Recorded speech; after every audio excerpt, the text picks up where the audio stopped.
May mga alaala na akala natin ay nabaon ng dugo at luha, ngunit pagkatapos, isang araw, bumalik sila, parang kadiliman na naghihintay ng pagkakataong kumalat. Isang sugatang lalaki, may hawak na sumisigaw na bata sa gitna ng apoy na umaangat mula sa malayo. Akala ko noon sa fairy tales lang nag-i-exist ang mga halimaw. Yung mga kwento ng aswang, manananggal, o mambabarang ay pandaraya lang para takutin ang mga bata tuwing full moon nights. Ang eksena ng isang babae na itinulak sa balkonahe, ang kanyang mga mata ay nagpapanik, ang tunog ng isang putok ng baril. Ngunit noong gabing iyon nang ang taong mahal ko ay pinatay, nang ang aking anak ay nakabitin sa gilid ng kamatayan. Nakita ko ito ng malinaw. Ang mga halimaw ay totoo. Ngunit ang mas nagpanginig sa akin, ako ba mismo hindi na ako sigurado na tao na ako. Maginang manananggal diti balak sunugin is probinsya.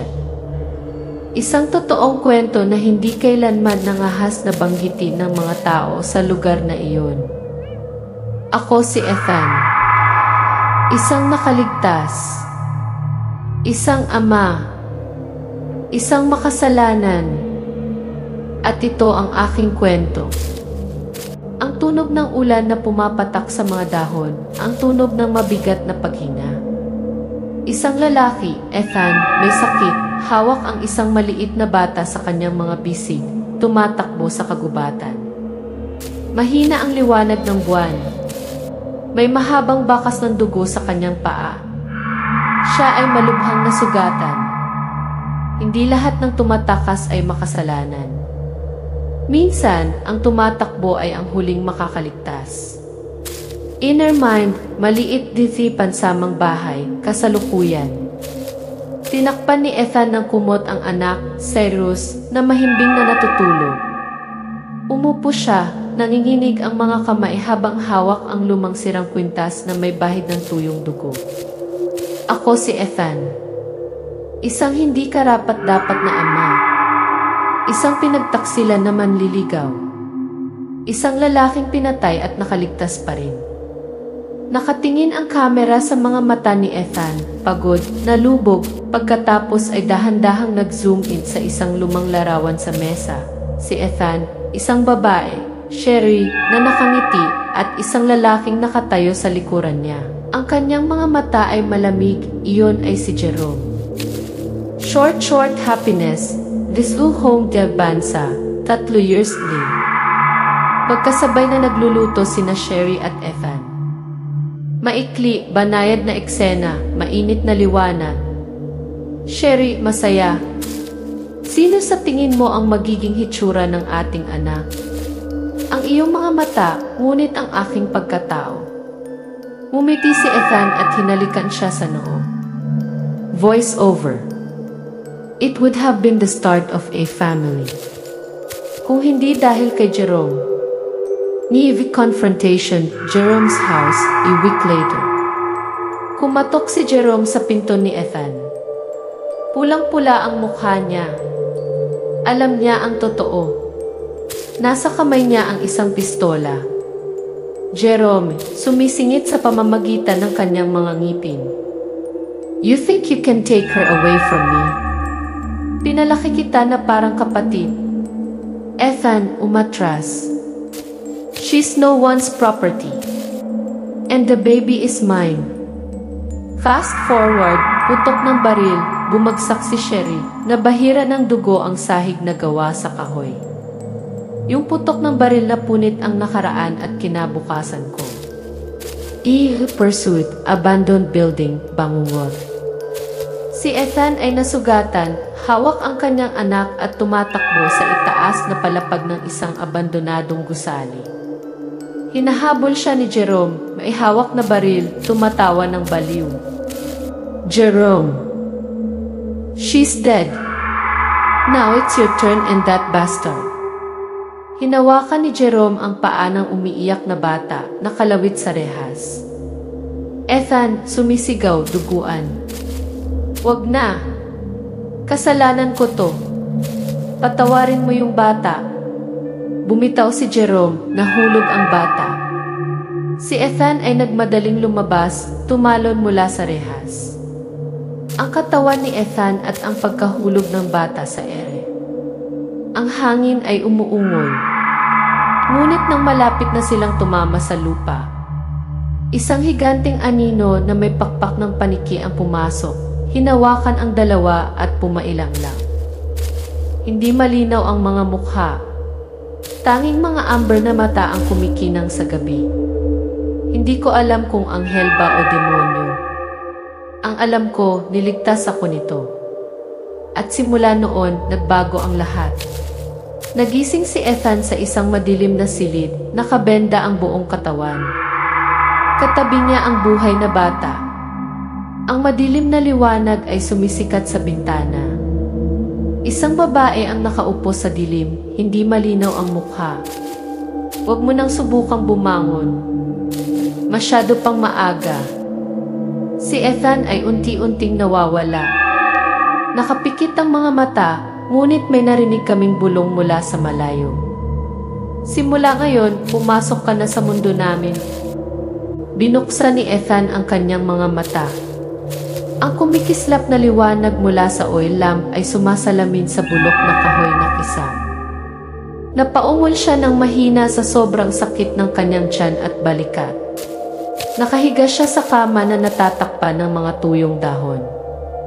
Sa tabi niya ay si Ihra, isang batang babae na may mahabang itim na buhok, isang matalim ngunit malungkot na mukha. Ihra, sa mahinang boses. 2 araw kang nilalagnat. Muntik ka nang mamatay. Pero okay lang, iningatan ka namin.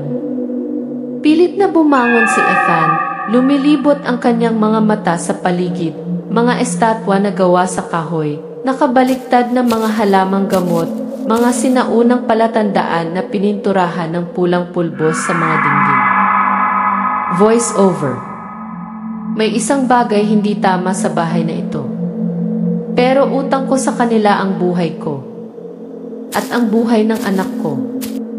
Yan guunang pagtitipon dendis mahiwang vin. Sa kusina, isang matandang babae, payat at may malalalim na mga mata, ang nagluluto ng bumubula sa isang palayo. Ina, nanay ni Ihra, mahinahon. Natutulog ang bata. Malusog siya.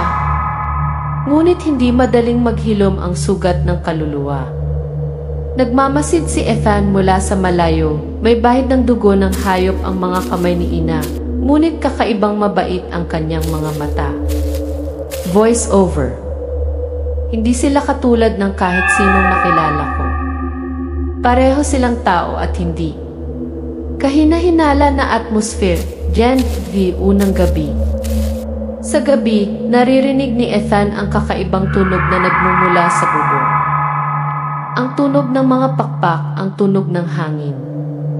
Pumunta siya sa labas, nakita si Ihra na nakatayo sa gitna ng bakuran, nakatalikod ito. Ang mga pakpak ng itim na paniki na humahampas sa hangin sa likod niya ay unti-unting binawi, naglaho. Tumalikod si Ihra, ang kanyang mga mata ay hindi umiwas, hindi humingi ng tawad. Ihra, now you see. Kung gusto mong umalis, hindi kita pipigilan. Ethan, naguguluhan. Ano ka ba? Ihra, nakatingin ng diretso. Manananggal ang tawag sa amin ng mga tao. Pero ina ang tawag ko sa sarili ko. Sumipol ang hangin. Nasira ang isang sanga. Walang sinabi si Ethan, nakakuyom lang ang kamay. Nabuo Dennis Bond, isang kakaibang pamilya. Montage. Nakipaglaro si Cyrus kay Ihra, tinatawag siyang Imama. Natutong maglakad si Ethan, binalot ni Ina ng mga dahon ang gamot. Sabay-sabay silang tatlo na kumain ng simpleng pagkain. Sumilay sa bintana ang banayad na liwanag. Unti-unting tinulungan ni Ethan si Ihra na pumili ng mga halamang gamot na natutunan kung paano gamutin ang mga sakit gamit ang mga sinaunang pamamaraan. Voice over. Akala ko noon walang makakapalit sa nanay niya, pero taimtim na ngumiti ang bata sa tuwing tinatawag niya ang pangalan niya. At ako nagsimulang hindi na matakot sa dilim. Isang grupo ng mga taga-nayon ang nakadiskubre ng duguan na tela at kakaibang mga bakas ng paa malapit sa kagubatan. Kumalat ang alingaw-ngaw, may isang imag-inang aswangki na nakatira sa kagubatan na nagkukunwaring tao. Ang pinuno ay si Mang Tomas, isang ekstremist na matanda sa nayon na namatayan ng apo dahil sa isang mahiwagang sakit. Mang Tomas, sumisigaw sa mga taga-nayon. Masyado na kaming nagpatawad. Ngayon na ang oras para sunugin ang mga halimaw na ito sa anyo ng tao. Nakaramdam ng kakaibang energy wave di si Ina. Malapit nang sumikat ang buong buwan. Nakita ni Ihra ang tanda ng isang sumpa na nakasabit sa tarangkahan ng kagubatan. Ina, naamoy na nila tayo. At sa pagkakataong ito, hindi sila magdadala ng mga aral. Magdadala sila ng apoy. Hating gabi, tumahol ang mga aso, kumikislap ang mga sulo sa dilim ng kagubatan. Ang sigaw, sunugin sila, mag-inang demonyo. Nakita ni Ethan ang dose-dosenang taong papalapit. Bumalik siya sa bahay, sinarado ang pinto at bumulong. Ethan, nanginginig ang boses. Nandito na sila eh. Naningkit ang mga mata ni Ihra. Tumayo si Ina, tahimik na inilabas ang sinaunang anting-anting na nakatata. Voice over. Akala ko noon ang pinaka-nakakatakot sa kadiliman ay kapag nag-iisa ka. Pero lumalabas, ang pinaka-nakakatakot ay kapag hinahabol ka ng mismong mga taong tinatawag kang tao noon. Gabi before Tig's Baguio, then Herbal Oven, AD Ampersand Ethan. Nakaupo si Ihra sa harap ng oven. Pumasok si Ethan, naglalagay ng basket ng mga halamang gamot sa mesa. Tahimik silang nakatingin sa isa't isa. Nagsisimulang magsabi si Ihra. Ihra, malungkot na boses, malayong tingin. Noong bata ako, nakatira ako sa baryong ito, tao tayo. Ang aking ina pinagaling ang namamatay ng mga bata, nagsagawa ng exorcism sa mga taong dumaranas ng sleep paralysis. Ngunit isang araw, namatay ang bata. At lahat ay lumingon at sinisi kami. Flashback, Jen Hinayon 15 taon din nakaraan. Mang Tomas, bilang isang binata, tumatawa ka habang namamatay ang mga tao. Ano ka kung hindi aswang? Tinutulak at hinihila sila ng mga taga-nayon sa gitna ng plaza. Ginamit ni Ina ang kanyang huling lakas upang bigkasin ang sumpa. Ina, hindi ka makakatakas sa dugo dahil dugo mo ang magigising sa natutulog na demonyo. Nawala si Ina at Ihra sa kadiliman, natatakpan ng dugo ang lupa. Back BT is present, Thomas House, Tig's Bizarre Prayer. Nagtipon ang mga taga-nayon nakasuot ng puting damit. Sa gitna ng silid, isang matandang nakasuot ng pulang damit, isang pamilyar na mukha ang lumitaw, ang ampon ni Ethan na si Don Geraldo. Don Geraldo, malamig.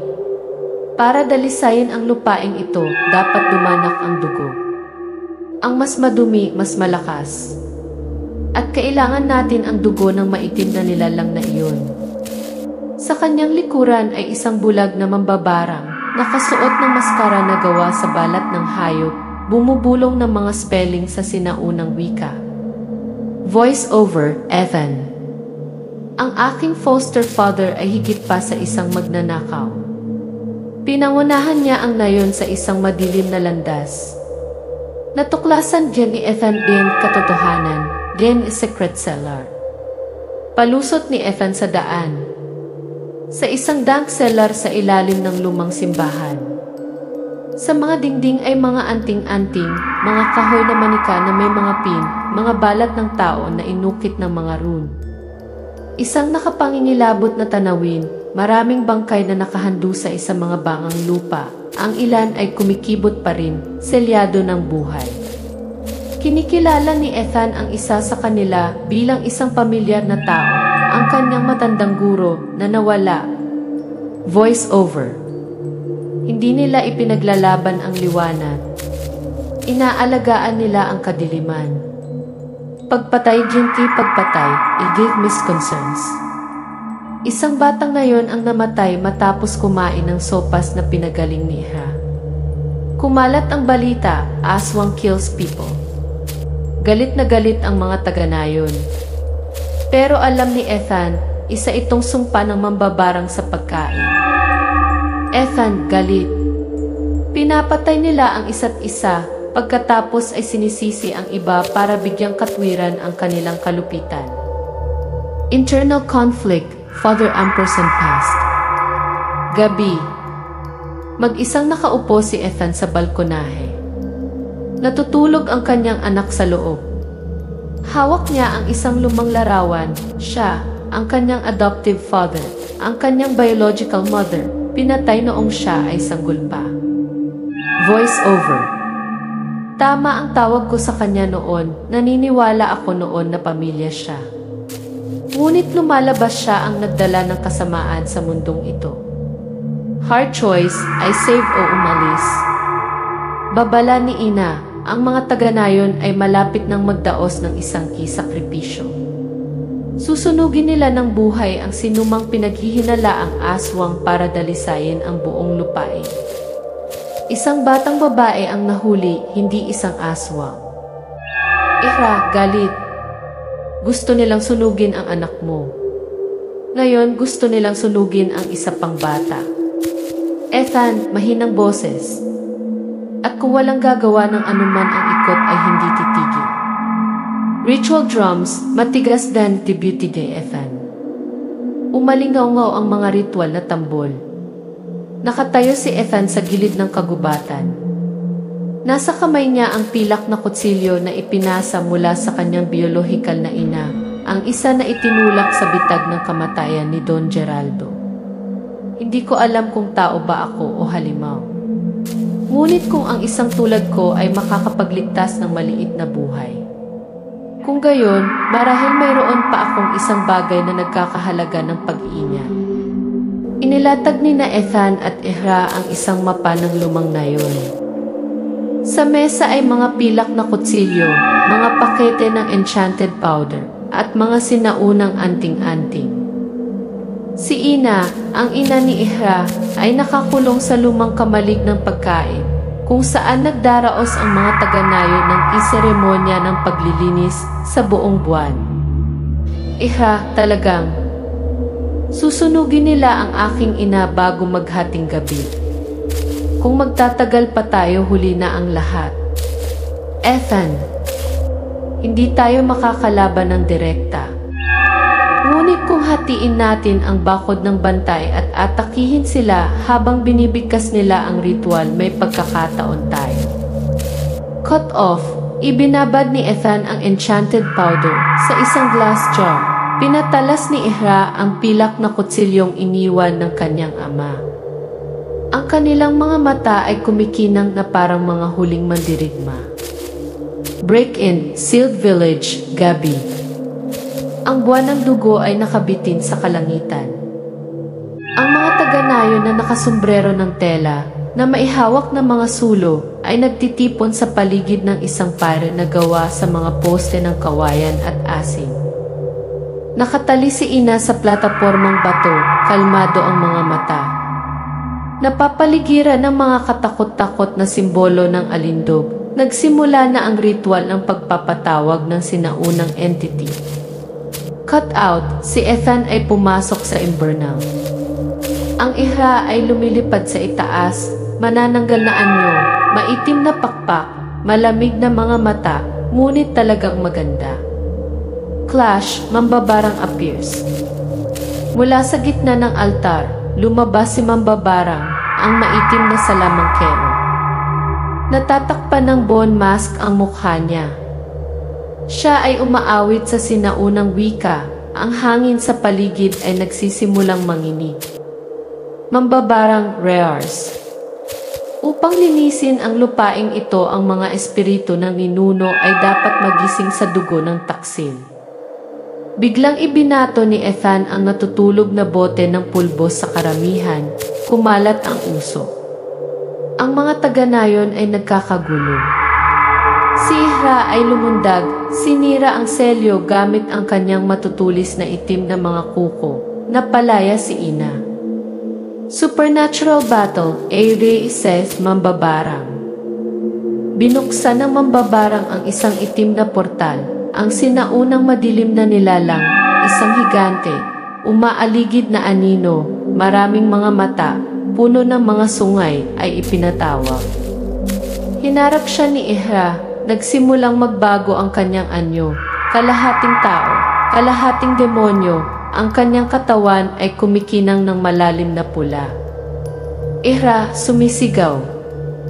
Minsan kong piniling tumakas, ngunit sa pagkakataong ito, tatapusin ko ang sumpang ito gamit ang sarili kong mga kamay. Ang labanan ay nagagalit. Tumataas ang apoy. Binangga ng dark energy ang protective spell ni Ina. Nagmadali si Ethan sa kaguluhan, sinusubukang iligtas ang kanyang anak na nakulong sa labas. Sakripisyo, huling salita ng isang Vili. Habang naghahanda si Mambabarang na ihatid ang pangwakas na suntok kay Ihra, sumugod si Ina upang harangan siya gamit ang sariling katawan. Ang dugo ay umaagos mula sa kanyang bibig, ang kanyang mga mata ay nananatiling kalmado. Ina, pabulong. Ikaw ang kaligtasan ng aming dugo. Hindi ang sumpa. Binibigkas ni Ina ang huling spell. Ang kanyang katawan ay kumikinang, sumanib sa lupa, ganap na sinira ang masamang selyo na naging sanhi ng pagbagsak ng sinaunang nilalang sa sarili nitong dimensyon. Yan guwakas, yan na yun esu apoy. Nagising ang mga taga-nayon mula sa kanilang pagkaparalisa. Nakikita nila ang resulta, ang gumuhong imbakan ng pagkain, ang mga lantang bukid, ang nayon ay nilamon ng apoy. Binuhat ni Ethan ang kanyang anak na si Cyrus, hinawakan ng mahigpit ang kamay ni Ihra at umalis sa eksena. Walang pumipigil sa kanya. Walang nagsasalita. Tanging tunog ng apoy at hangin. Ethan, dahan-dahan, mapait. Ano ang nasusunog noong gabing iyon? Ito ay hindi lamang ang nayon. Ito ay ilusyon ng tinatawag na kadalisayan. Nakaupo silang tatlo, Ethan, Ihra, Cyrus, sa tuktok ng burol. Sa di kalayuan, naglalaho ang apoy. Ipinikit ni Ihra ang kanyang mga mata, tumutulo ang mga luha sa kanyang mukha. Cyrus, pabulong, inosente. Mama, nasusunog ba ang bahay natin? Hindi sumagot si Ihra. Niyakap silang dalawa ni Ethan. Unti-unting kumupas ang blood moon na nagbigay daan sa mahinang bukang liwayway. Si Ethan ay nakatayong mag-isa sa isang madilim na silid na nailawan lamang ng mga kandila. Binuksan niya ang isang lumang kahoy na dibdib, minsan nakatago sa ilalim ng sahig ng bahay ng kanyang ina, ang babaeng kinawala taon na ang nakakaraan. Sa loob ay isang talaarawan, isang kandado ng buhok, at isang pilak na singsing na may nakaukit na pangalan, Fernando A. Pangalan ng tunay na ama ni Ethan. Voice over. Ang aking ama ay nabura sa kasaysayan sa pamamagitan ng katahimikan. Ngunit ang dugo ay hindi nagsisinungaling. Scene 2, harapan, lumang simbahan, paglubot ng araw. Nakilala ni Ethan ang kanyang adoptive father, si Don Geraldo, na ngayon ay mas matanda na, ngunit malamig pa rin ang kanyang mga mata. Nakaupo siya sa abandonadong simbahan, hawak ang isang baso ng maulap na alak. Don Geraldo, umingiti ng mahina. Pumunta ka para patayin ako. Pagkatapos ng lahat, Ethan, mahinahon, inilalagay ang singsing sa mesa. Hindi. Naparito ako para sabihin sa iyo na nanatili ang katotohanan. Tumataas ang mga tensyon. Tumayo si Don Geraldo, sinakal si Ethan. Pero hindi tumutol si Ethan. Huminto ng ilang segundo ang eksena, pagkatapos ay bumitaw si Don, naghahabol ng hininga. Don Geraldo, sa iyo pa rin umaagos ang dugo ko. Ethan, hindi. Dugo mo lang ang dumadaloy malapit sa puso ko. Ngunit huwag na huwag itong lalampas. Social Justice Media Report. Ibinigay ni Ethan ang lahat ng ebidensya sa pulisya. Diary, singsing, mga papeles ng sakripisyo, listahan ng biktima. Walang kutsilyo, walang pagpatay. Fast cut, hinuli si Don Geraldo na nakaputi, sumabog ang press. Ang pinuno ng kulto ay inaresto dahil sa pagpatay, katawan na nakatago sa loob ng 20 taon. Voice over. Hindi kailangang madugo ang hustisya. Sapat na liwanag lang. Paalam iti muli. Nakaupo si Ihra sa harap ng salamin, may hawak na silver scalpel. Pumasok si Ethan, nakita siyang nakatingin sa kanyang mga pakpak sa salamin, ang mga galos sa kanyang likod. Ethan, hindi mo kailangang gawin ito. Ihra, bahagyang humiti ng lalaki ang mga mata. Alam ko, ngunit sa unang pagkakataon gusto kong mamuhay bilang isang tao. Bawal tumakas. Walang pagbabago. Basta nanay ni Cyrus. Emosyonal ang eksena. Inilalagay ni Ihra ang mga naputol na pakpak sa apoy. Sinunog ang mga ito. Ang kumikislap na liwanag ay nagbibigay liwanag sa mga determinadong mata. Lumaki si Cyrus, nag-aaral, nakatira sa isang maliit na bahay na gawa sa kahoy sa gilid ng kagubatan. Tumingala siya sa lumang larawan, Ethan, Ihra at maliit na si Cyrus. Sabi ni Cyrus, lumaki ako sa isang ama na hindi dugo at isang ina na hindi masyadong tao. Pero mahal nila ako sa lahat ng meron sila. Ang eksena ay bumaba sa lumang nayon, ngayon ay abo at lumot. Umaalingaw-ngaw ang mga bulong ng kagubatan. Cyrus sa mas malakas na boses. Kaya, tinutukoy ba ng dugo ang isang tao? O ang mga pagpipilian ba ang gumagawa ng sarili?